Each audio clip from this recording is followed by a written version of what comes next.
What's up mga kaingat? So it's Monday morning, 6:25. Hatid na naman tayo. Yan mga kaingat, yung repolyo na nakuha ko kagabi oh. Pinagpipilian ko na ito yung nakuha ko.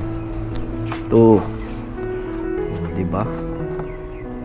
Mga malulutong pa to. Tapos ito pa. Tapos meron pang lettuce. Ito nakawala na.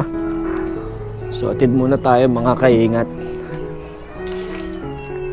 Halika na, atid ko na kayo.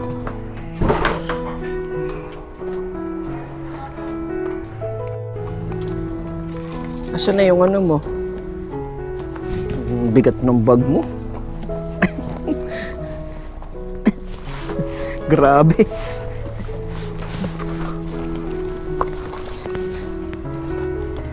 Halika na.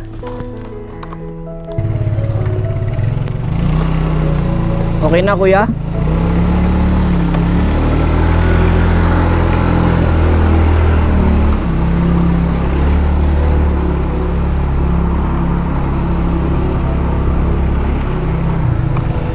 Hatid muna tayo ulit mga kaingat. Good morning sa lahat ng mga patuloy na sumusuporta po sa akin at nagtitiwala. So sa lahat po ng mga OFW, mga patuloy pa rin pong sumusuporta at nagtitiwala pa rin po sa akin, maraming salamat po.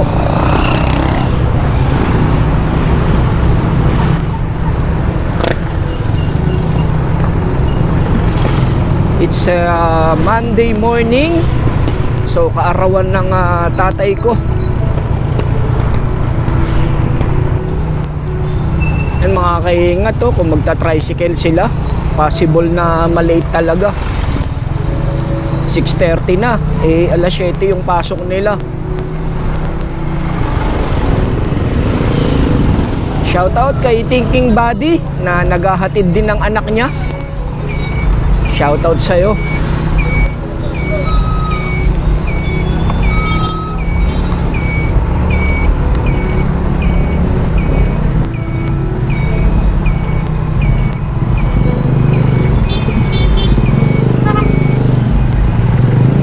Ito kasing mga jeep na to, dapat doon lang yung mga jeep eh. Hindi na pumapasok dito eh.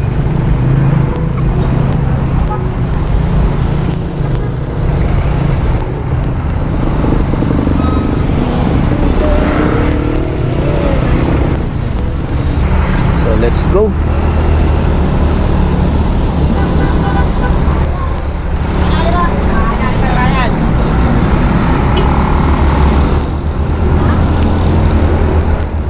So pagdating naman dito, hindi pa siya ganun ka-traffic.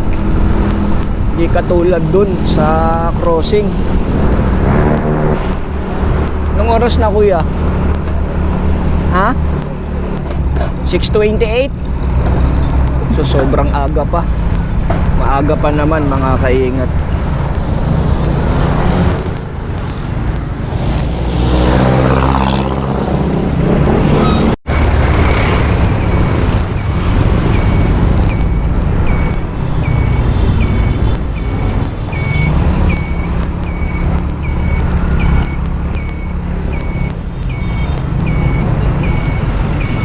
So dito medyo natatraffic kasi may mga nagbababa. Baba muna si kuya rito kasi sa kabila siyang gate. O kuya, ingat ka dyan ha. Cellphone mo.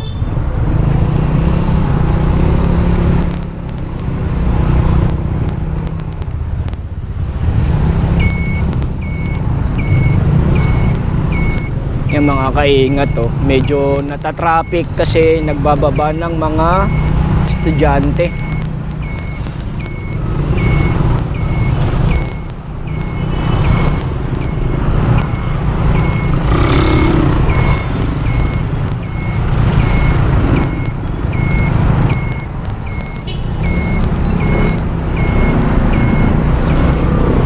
Dito tayo magbaba.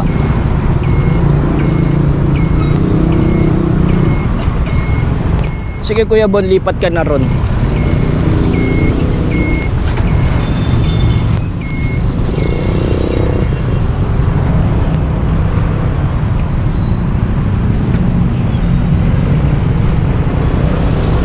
Lipat ka na doon, doon ko iaabot. Kasi mga kaingat, may sasakyan, eh hindi niya maabot tong gamit niya, pabigat.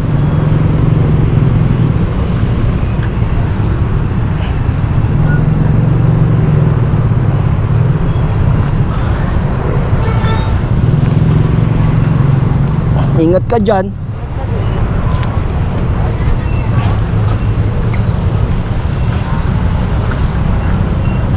So medyo maraming estudyante na naghahatid, mga magulang na naghahatid. Ganito talaga dito pagka ganitong oras, heavy traffic kasi lahat sabay-sabay pumapasok sa trabaho, sa school. Pero okay lang, nakamotor naman kami. Dami estudyante Private school pala to mga kaingat. Parehas graduating, si Kuya Arvin grade 12, si Kuya Bon grade 6. So parehas graduating. Hindi ko na naipasok si Kirk dito kasi medyo mataas yung tuition, hindi na kaya ng budget. So doon siya sa kabilang school, private din po yun, Escuela de Sofia. So ito yung daily routine pagka pwede nating ihatid yung mga anak ko. So again, uwi muna tayo ulit sa bahay, magpapakain ng mga alaga, tapos pwedeng dumaan ulit ako sa tatay ko kasi birthday niya ngayon. August 8 yung death anniversary niya, then yung birthday niya is August 12, 4 days. So daan tayo mamaya, pero uwi muna ako sa bahay namin. Sabay-sabay naghahatid, no? Si Thinking Buddy naghahatid din ng anak niya.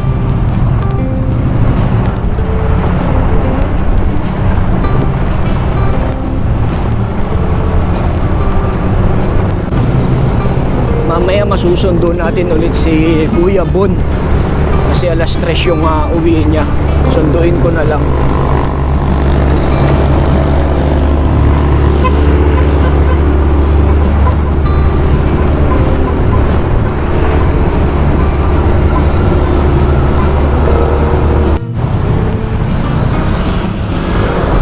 Ito mga kaingat, college to.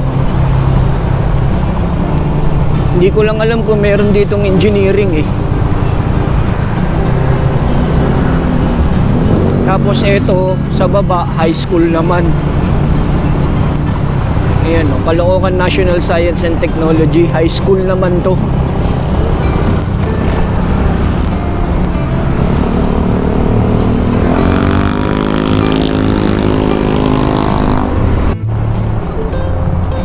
Dati mga kaingat, hindi ganito rito.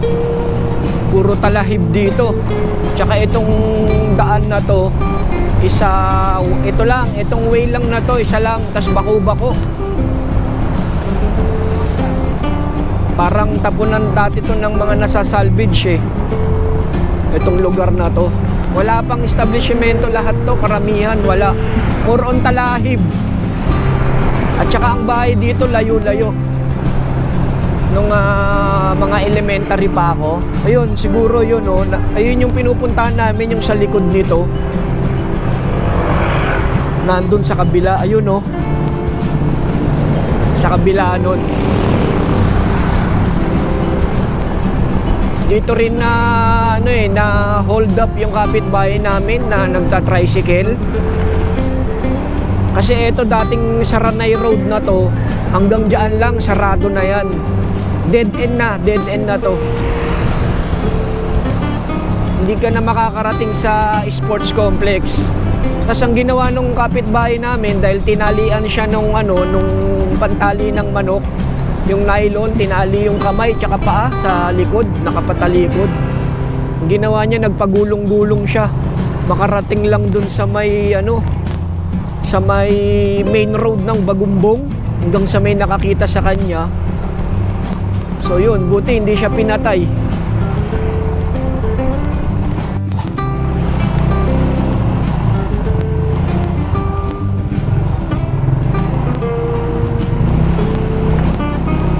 Dito na ako ulit sa sa bahay namin. Ito na mga kaingat, napakain ko na yung mga manok. Itong mga kaingat oh. Black Astrolorp. Ganda yan, malaki. Siguro kung tumitimbang na to ng 2 kilos.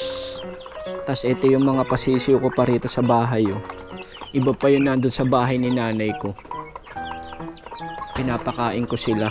Kasi ito kumain na din. Mukhang kulang pa. Dagdagan natin mga kaingat. Gutom pa sila. Ito mga kaingat pinapakain ko dito. Pero yung sa bahay may kasama ng gulay. Aray ko. Yung masakit yung kuko. Yan. Dagdagan natin. Kasi mamayang gabi balikan ko sila ulit.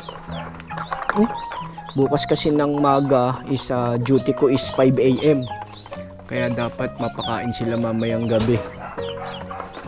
Tapos, eto hindi ko pa napakain yung mga yan. So, lagyan na natin ng pagkain. Yan. Takal-takal lang mga kaingat. Huwag masyadong madami.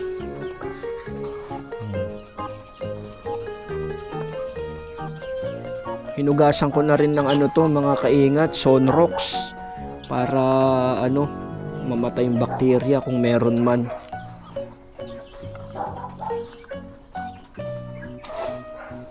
Tapos bago natin bigay sa kanila. Yan.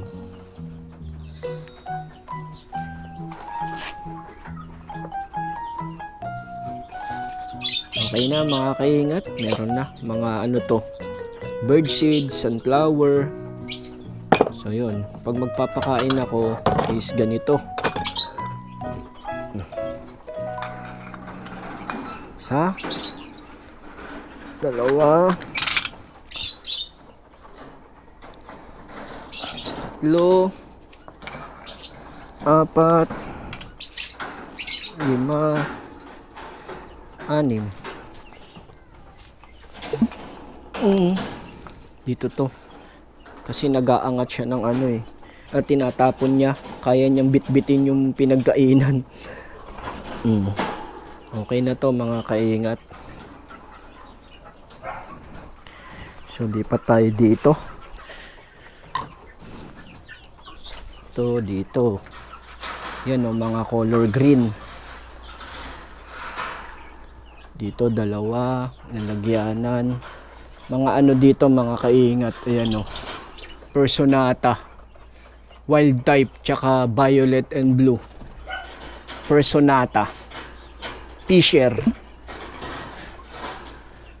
Okay, may tubig na rin sila. Ito, may tubig na din. Tapos ito mga kumakain na sila. Ito, lagay natin to dito. Yan. Para hindi sila nag-aaway-away. So, okay na mga kaingat. Takpan na natin ulit itong pagkain. Ayan. Mahal din per kilo nito mga kaingat. Nasa yung iba 80, pero itong bili ko 66 per kilo. Tapos ito yung sa manok. Integra. Okay na mga kaingat, balik na tayo sa bahay. Pero bago pumunta sa bahay, daan muna tayo sa tatay ko. At birthday ngayon. Yan. May mga tubig na rin sila.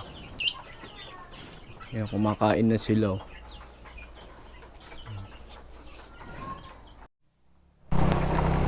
So biyahe na ako ulit mga kaingat, pabalik sa bahay. Hindi nawawala yung tubig dito pag umuulan kasi yung drainage walang nilalabasan.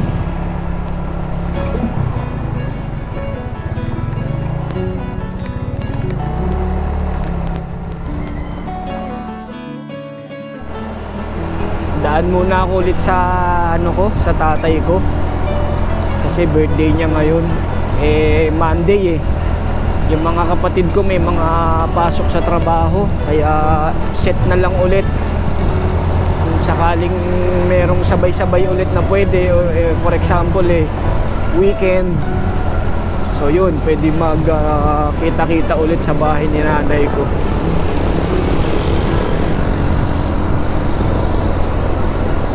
Tirik tayo ulit ng kandila.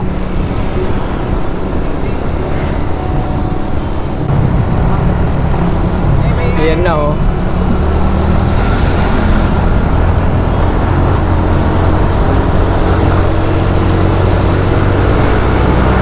okay na, hindi ganun ka-traffic dito. Pero bili tayo ng candle.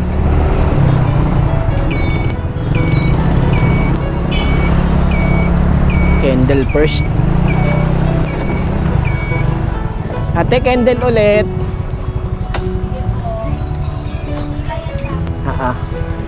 Eto, dalawa ulit. Kasi nung 8, kamatayan niya. Ngayon, birthday niya.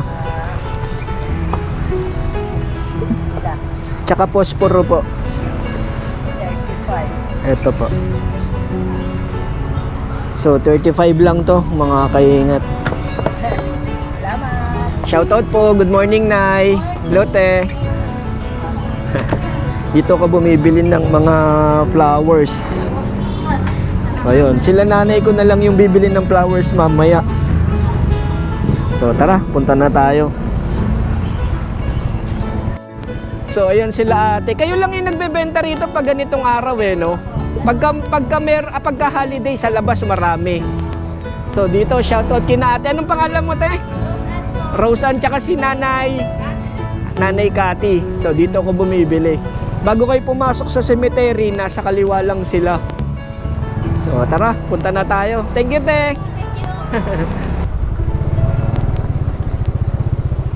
Yan.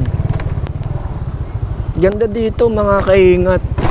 Yan, napakatahimik. Tsaka yung mga huni ng ibon. Ganda, no? Tsaka yung amoy niya, amoy talaga, amoy grass. Yung alam niyo yung mga kaingat, yung oxygen. Amoy siya. Amoy green tea. Kikiraan po.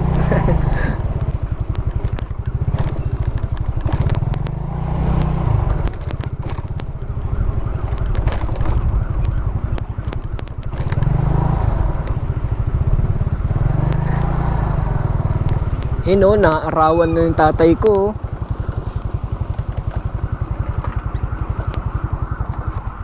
Yun.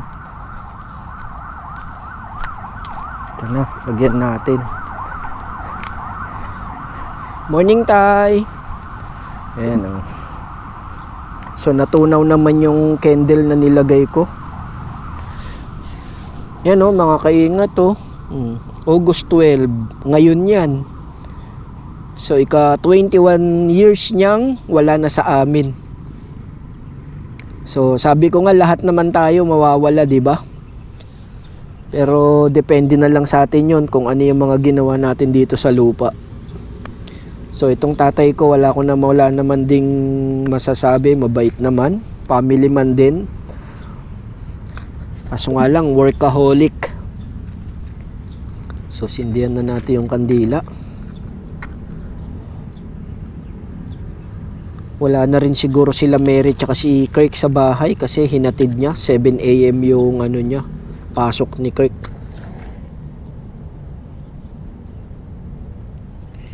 Yan. Sindihan na dito sa kabila. Yun. Okay na mga kaingat, may sindi na siya. Yung mga kaingat, medyo namamatay yung kandila. Malakas yung hangin.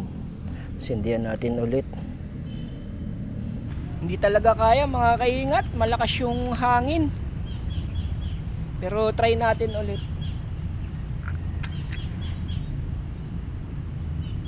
Wala. Nabublow the candle kaagad ng tatay ko.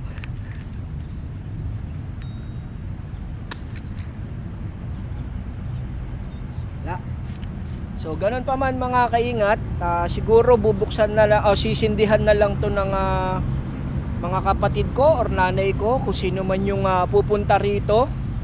Pero for now, syempre dahil birthday ng tatay ko, kakanta muna ako kahit nasa siya, birthday in heaven kasama yung mga kapatid niya. So siyam na silang nandun. Sabi ko nga mga kaingat, hindi lahat tayo or habang buhay wala naman forever dito sa mundo. Lahat tayo mamamatay, pero depende na lang sa atin kung ano yung ginagawa natin dito sa lupa or kung paano natin ginagamit yung katawan lupa natin. So wala naman tayong madadala pag nawala tayo. Lahat ng kayamanan, hindi lahat madadala yon. So kakanta muna ako mga kaingat dahil birthday ng tatay ko.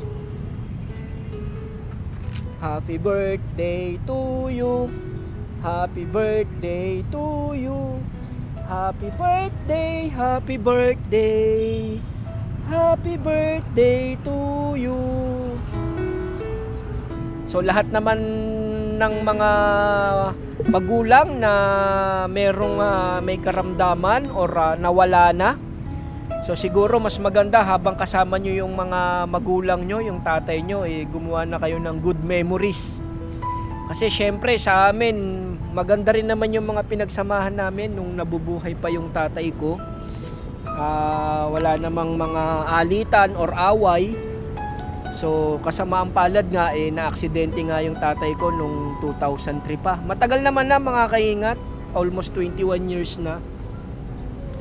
Kaya dun sa may mga nagko-comment nga mga kaingat yung mga father nila, yung haligi ng bahay nila, nawala na rin. So sabi nila, ganyan din yung father ko, kaingat, ganon-ganon na nakalibing sa ganyan. Yung iba, pangalan nun, Jessica, namatay daw sa lung cancer yung father niya. Shoutout sa'yo, ma'am. God bless sa'yo at ingat ka dyan kung nasaan ka man. Kaya sa lahat ng mga OFW na merong magulang na nandito sa Pilipinas, so lagi nyo lang silang tawagan kasi alam naman natin na yung presence ng mga anak sa magulang isa yon sa makakapagpasaya sa kanila. So tawag-tawagan nyo rin mga kaingat yung mga OFW na nagtatrabaho sa ibang bansa na nandito yung magulang. So lagi nyo silang kakamustahin. Hindi naman kasi sapat yung laging pera lang. Hindi lang naman nakakapagpasaya sa atin yung pera, kundi yung present din ng isang anak sa magulang. Kaya yun, lagi lang tayo mag-iingat at magdarasal. Hindi na rin ako magtatagal mga kaingat dahil alam nyo naman marami pa rin akong gawaing bahay at titignan natin kung ano pa yung mga pwedeng gawin sa bahay.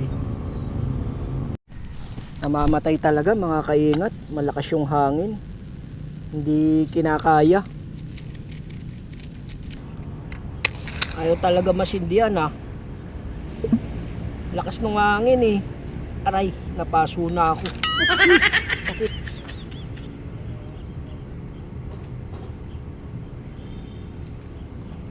So may mga nagtatrabaho dito ngayon, mga nagwawalis, naglilinis ng mga bermuda. Hindi ko lang alam kung magkano na yung bayad ngayon sa kanila. So marami pa ritong mga lote, pero hindi ko alam kung nagbebenta pa yung office. So mas maganda verify na lang din doon. Kasi yung iba rito mga kaingat, yung mga nakabili nung mga sinauna, yung iba binebenta nila. Hindi ko alam kung bakit, siguro bibili sa ibang mga cemetery or kung saan mas malapit sa kanila. Pero dito may mga kaingat, masasabi ko na maganda rito, malinis, hindi ganun kaingay. May mga pa nga, may mga ibon.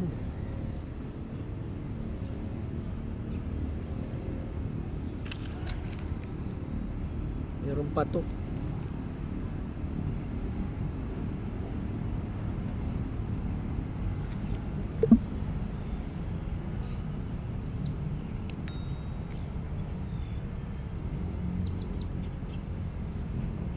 So uwi na tayo mga kaingat. Yun mga kaingat to, may nagaano ng damo. Nagga-grass cutter.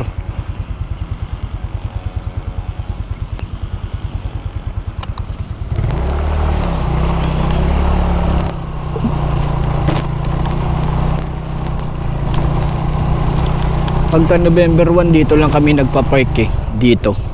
Pero minsan pag sobrang sobrang dami ng tao, wala na, hindi ka na makakapag-park. Hindi naman kasi pwede mag-park sa Bermuda kasi mamamatay yung damo tsaka magkakaroon ng butas yung lupa.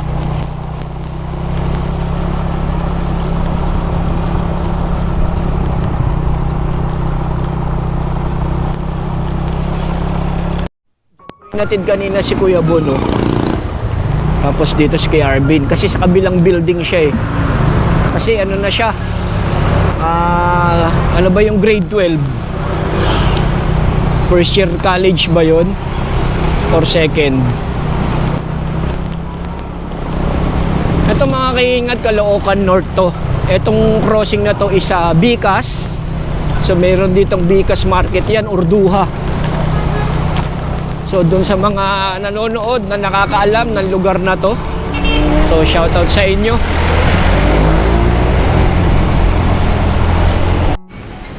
Hello mga kaingat, bago ko umuwi, kumain muna ako ng lugaw. Medyo gutom na. Ito lugaw with boiled egg. Tapos ito yung tokwat baboy nila. Ayan Masarap yung tokwat baboy nila rito kasi yung chili sauce na ginagamit. Meron silang flavor, parang parang nyog, di ba? Opo, parang may nyog. Parang may nyog yung chili sauce nila rito kaya maraming kumakain dito.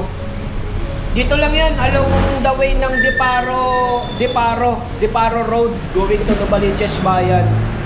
Sa may malapit sa gasolinahan dito sa Diparo.